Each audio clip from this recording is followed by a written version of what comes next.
All right, Glenn. This is the truck. It's I had to wait for a little while for it to warm up this morning. It was low 20s last night. So before I got out here and froze, I figured I'd let it warm up just a hair. All right, Z71 off-road. Thought I'd give you a good view of this thing, and it had a little dent right there.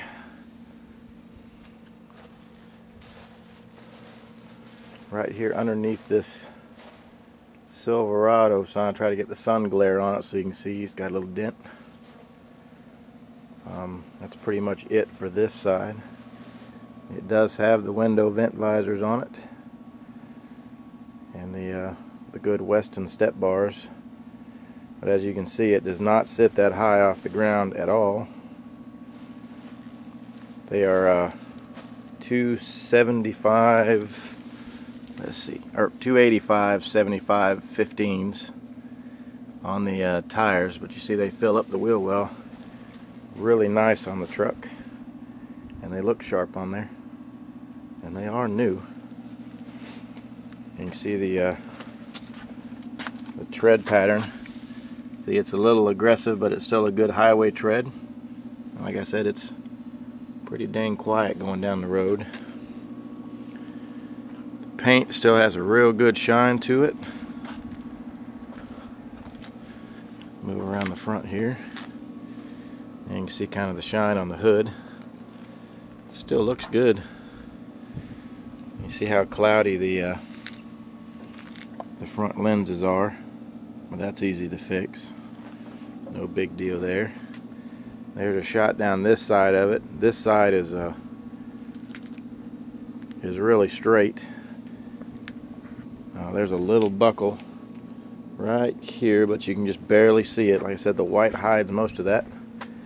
Couple little door dings here and there, but nothing major. And as we walk around this side, underneath there, you can see where it's like something popped up, but you can't hardly tell it unless you lean down and actually look at it.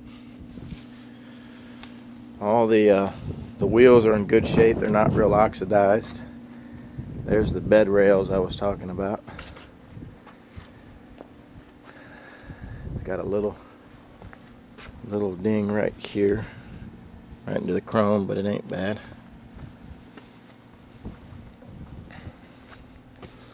It is a Silverado. Does have the big reese hitch on it, and the 7-pin with a 4-pin stuck to the side, if you can see that. So either way, whatever your trailer's using, you can use the 4-pin or the 7-pin. Of course, you know all that mess. They did have a tailgate protector on it at one time. As you can see, it kind of rubbed right here, but those are cheap and easy to find. There's a toolbox. It's better built. See, the whole lid comes open, and it has the rubber bed mat in there. Short bed. Does not have the sliding rear window, but I don't think that matters to you. Let's go. Oh yeah, there was something that Mike pointed out.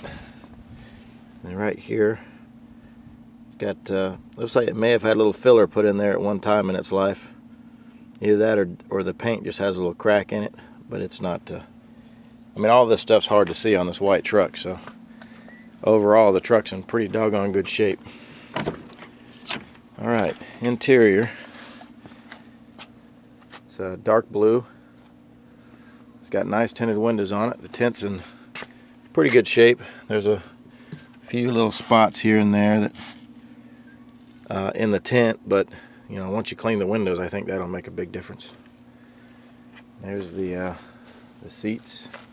You can see that little worn spot I was talking about, but I mean, it's, you know, it's not easy to see because of the type of material, the velour, but it's just a little worn right here.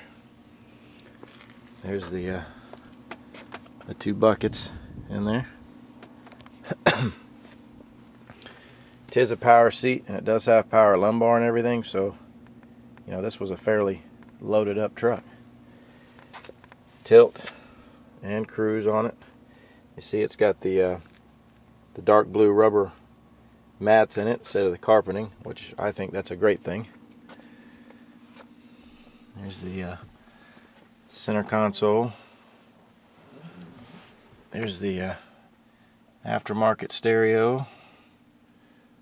Dashboard. It's showing 168,000 miles on the odometer. Back seat's in great shape. Give you a quick look at that. There's the overhead console I was telling you about. It's got places for sunglass storage. All these little things pop down where you can put stuff in there. This is a sunglass holder, and this is for a garage door opener. Headliner's in good shape. It's not sagging, it's not falling down. You know, the interior overall looks really, really good for the year that it is. It does need a little cleanup work, but you know, it's nothing that's not gonna, you know, ruin the truck. Walk out here and give you a shot of the engine compartment. All right, it is a Vortec 350. Motor looks to be fairly clean. It's not super, you know, super spotless or anything, but shit, it's a 97, so not a big deal. Brake fluid is down in the back. I just noticed that, so that tells me that the rear brakes could be the issue. I take that back. The rear reservoir's for the front, so we may have a pad. We may have some low pads on the front, but either way, it's easy fix. This probably needs to be changed. That's the first thing that I saw in there that's kind of ugly. But again, not a difficult thing to fix. I'm going to fire it up for you, let you hear it run a little bit.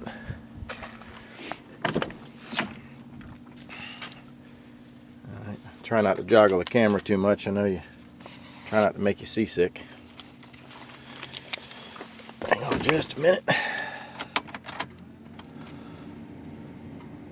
Alright, turn the stereo down and fire.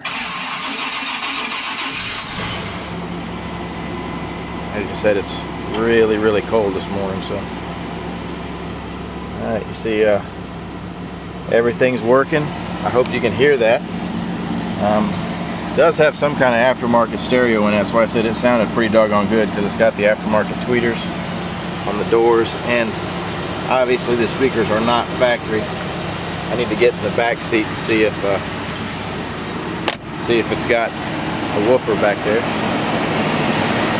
It does have the AC compressor's been changed out, and the motor is rock solid, not a tick or a noise in it. I'll let you listen to it for a minute.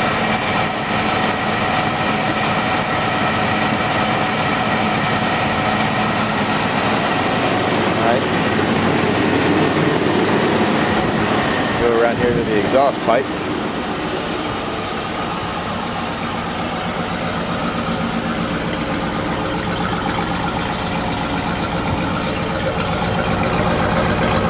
It doesn't have does not have a burbly sound to it, but it, you know, it doesn't sound bad, I guess.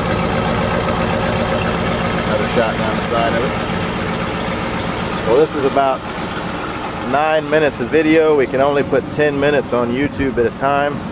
So I'm going to rev the motor up for you real quick just so you can hear it.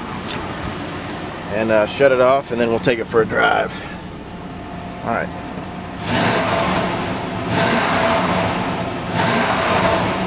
Sounds good. Sounds like a Chevrolet small block.